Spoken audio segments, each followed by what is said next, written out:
Avenue, I They think. may actually, Cox Street. when they do something like that, they may actually take them to the hospital for mental evaluation. Somebody breaking in and we catch them, they're going to jail. Sorry, it doesn't matter, they're going to jail. Yes, sir.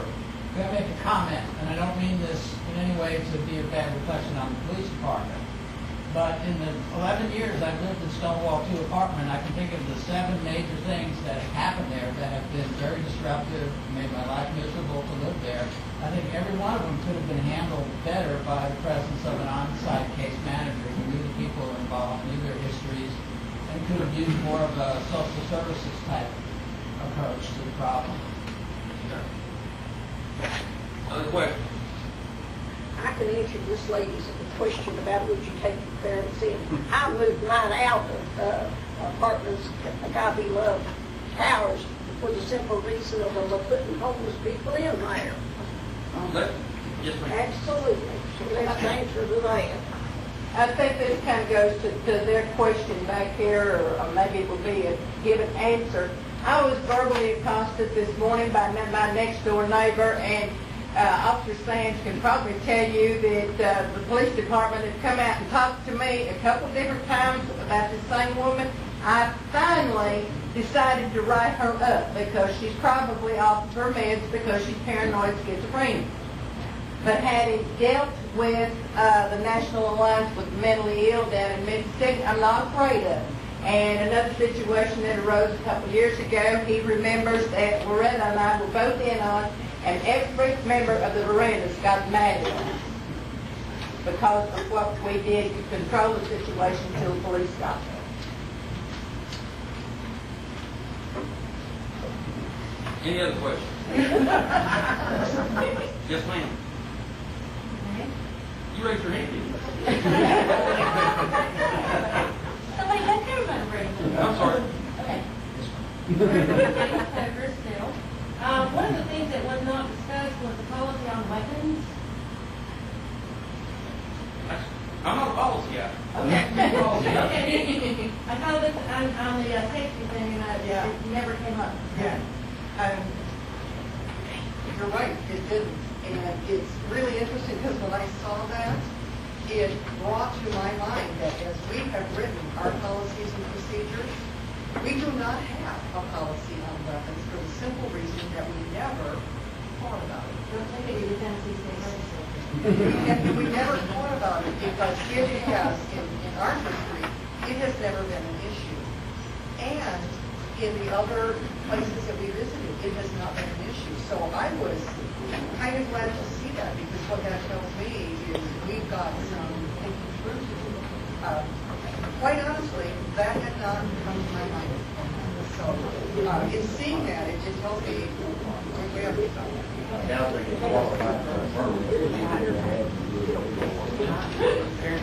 I just wanted to ask Jenny, on the background check, since a lot of the homeless people or the chronically homeless are not from here, regardless of what's said, will they actually be doing an NCIC check for them throughout the other states or just a Knox County background investigation? They do, and Mike, you might be able to help me out on this, exactly what DC does.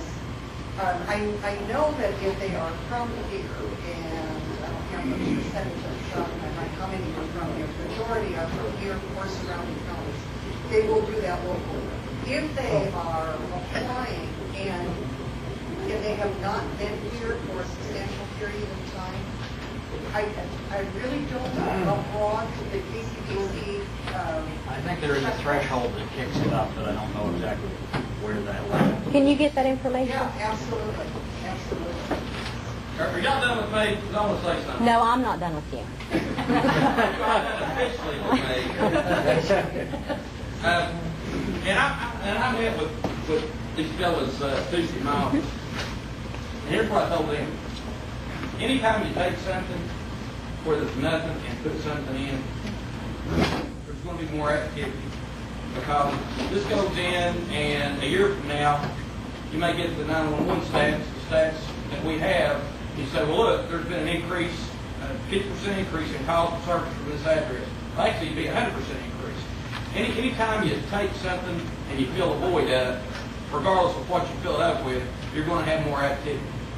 Okay, you're gonna have more calls for service, more 911 calls, you're gonna see more fire trucks, ambulances, everything else. So, you know, stats are a funny thing. You can make them read what you want to. So just keep that in mind at a later date. Fill something up, you're going to have a lot more activity regardless of what you fill it up with. Does anybody have any more questions for me? I'll be back in the back here. Yes, ma'am. I'd like to do one more statement about this weapon thing. 3 years ago, at the verandas, a lady tried to commit suicide with a gun. If it hadn't have been for Loretta and I, everybody in the building would have come by gawking, is she dead, is she dead, is she dead? That's what one tenant was asking. They got very mad at me because she and I controlled it until the police and forensic unit got there. The woman lived 8 days, so you definitely need to do something about weapons. We've got several tenants now that do have weapons. We won't cross them because they're gonna have it. Jenny, to get back to the safety issue, could you describe the qualifications of the overnight person, particularly if the other, let's assume the case managers work 9 to 5, is it going to be only one person from 5 at night to 9 in the morning again? And how, what qualifications are they going to have? What qualifications do they have to have for the position? Is it going to be only one person, or is it going to be more than one person? And how different are they going to be, qualified from, let's say, a Walmart greeter? Okay. Joe, I'm going to default again to Manila and what we're working on there. And what I will tell you is that we are going to use a professional property management company. They will be responsible for hiring the overnight staff. We will be responsible for providing the part of the training that we think they need over and above what someone needs to do paperwork and collect rent and all of that. Because we think they do need more than that. So that training, they will take part in that training that we will provide. There will be one person on duty overnight. In terms of weekends, again, this is something that we're looking at because there's a possibility of staggering some of the case management schedule. So you might have somebody a case manager that works Tuesday through Saturday, for example, and so that you have some weekend coverage. There will always be a case manager on call. And then there is a backup who will be the licensed clinical social worker to the case manager on call.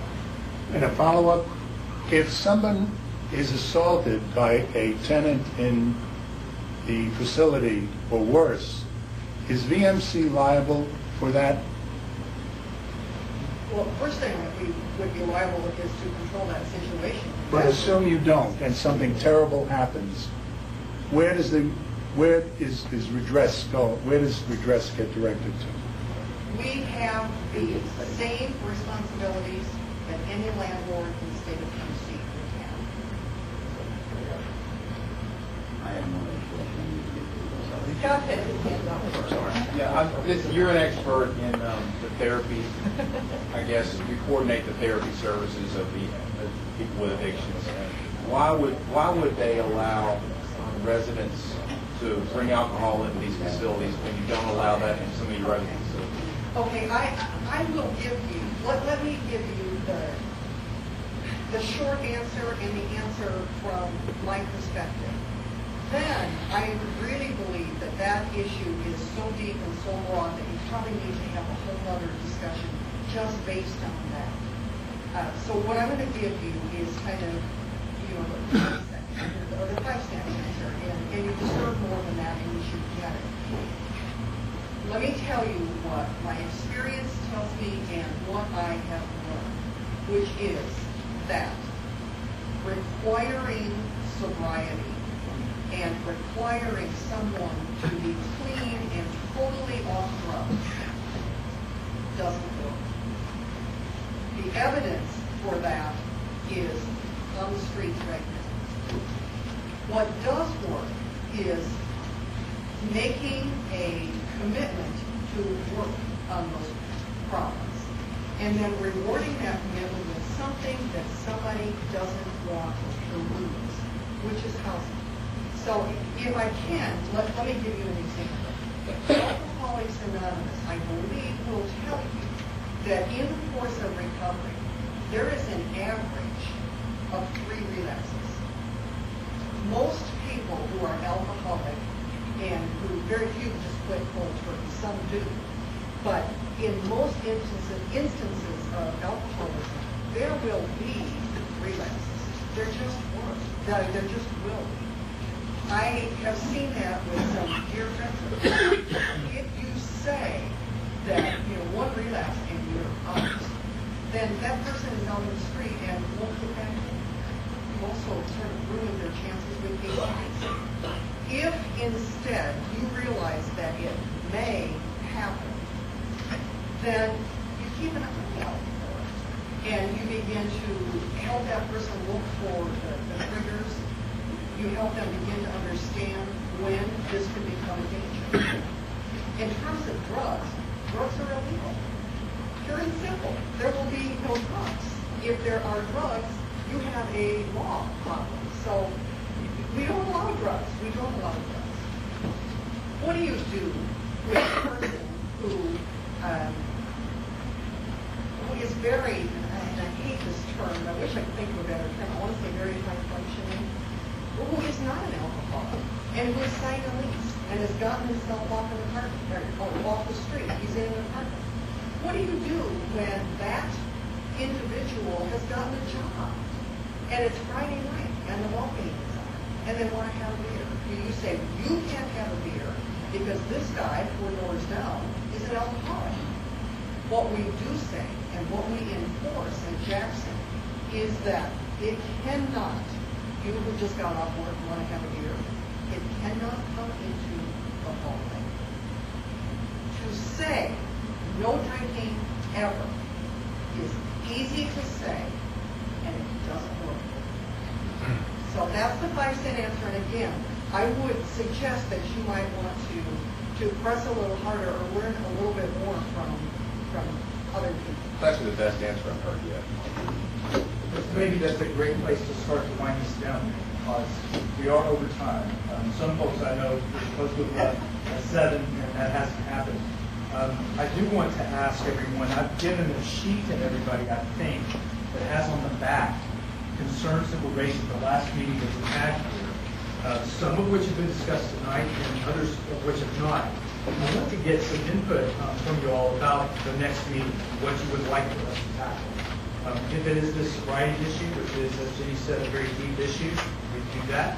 If it is something else, what would that be? Because we're slated to be back here on the 19th of August, subject to everybody's schedule being okay. And want to address what is your concern with great citizens. Does anybody have any thoughts on that? Does The financing was kind of interesting. The money, the way the money works, I mean, I don't know. And the donors, who's actually donated to the 10-year plan. And the fundraising for VMC, how they actually come up with the funds. Oh, I want to be here for that because I would like for you to be here. She's Yeah. not going to be here on the 19th, so we probably have to shy away from that one on the 19th. Okay. But, cost, we want to understand the financing behind permanent supportive housing. Is that what you're getting at? And the services, Well, now, are you talking about all the services that are available in the community? No, I'm talking about what is going to affect Flenniken. The services through VMC, through Cherokee, also the donations that have been given to the 10-year plan, that are private donations or whatever you want to call We them. will have to do some work on that to sort of focus it. Is it okay with y'all? Y'all have all signed in, right? Did everybody sign the sign-in sheet? Give us a way to get back in touch with you? Did everybody do that? Okay, good. Is it okay with y'all if we email you and say, here's some ideas, shoot us something back? Because that's pretty broad. I think it'd be good to have Jenny come, maybe if we could, does it have to be on that day, or could we Well, wait?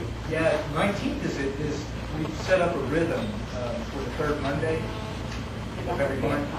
So she can be here for that one, but she could be here for subsequent. August. Yeah, it's the Thursday.